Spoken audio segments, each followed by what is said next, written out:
CM Revanth Reddy చేనేత కార్మికులను అభివృద్ధి పదంలో నడిపే దిశగా చర్యలు తీసుకుంటున్నారని అన్నారు మంత్రి తుమ్మల నాగేశ్వరరావు. హైదరాబాద్ అమీర్పేట్లోని కమ్మ సంఘంలో చేనేత వస్త్ర ప్రదర్శన అమ్మకాలను ప్రారంభించారు మంత్రి. ప్రజా విజయోత్సవాల వేడుకల్లో భాగంగా వస్త్ర ప్రదర్శన ఏర్పాటు చేశారు. వస్త్ర రంగాన్ని ప్రోత్సహించి చేనేత కార్మికులకు ఉపాధి కల్పించడానికి కృషి చేస్తున్నామని తెలిపారు మంత్రి తుమ్మల. ఈ కార్యక్రమంలో చేనేత సంఘం నేతలు, నేత కార్మికులు పాల్గొన్నారు. అనేటటువంటి వాదన మనందరి దగ్గర నుంచి వస్తుంది.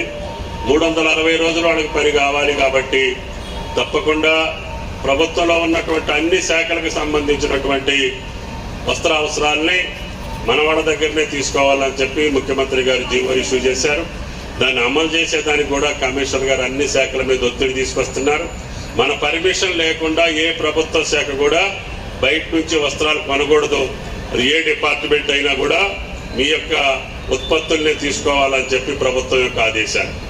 దానికి ఎవరైనా భిన్నంగా ప్రవర్తిస్తే వాళ్ళ మీద యాక్షన్ కూడా తీసుకుంటామని చెప్పి హెచ్చరించడం కూడా జరిగింది. తప్పకుండా మీకు ఇచ్చినటువంటి మాట ప్రకారంగా మీ యొక్క కాంగ్రెస్ ప్రభుత్వం మీ యొక్క ఆలోచనలకు తగ్గట్టుగా, అవసరాలకు తగ్గట్టుగా భవిష్యత్తులో తప్పకుండా ఇంకా మెరుగైనటువంటి పథకాలను తీసుకొచ్చి మీకు ఎక్కడా కూడా ఇబ్బంది లేనటువంటి పరిస్థితిని క్రియేట్ చేయటమే కాంగ్రెస్ ప్రభుత్వం యొక్క ఆలోచన అని చెప్పి కూడా మీకు ఈ సందర్భంగా మనం చేస్తున్నాం.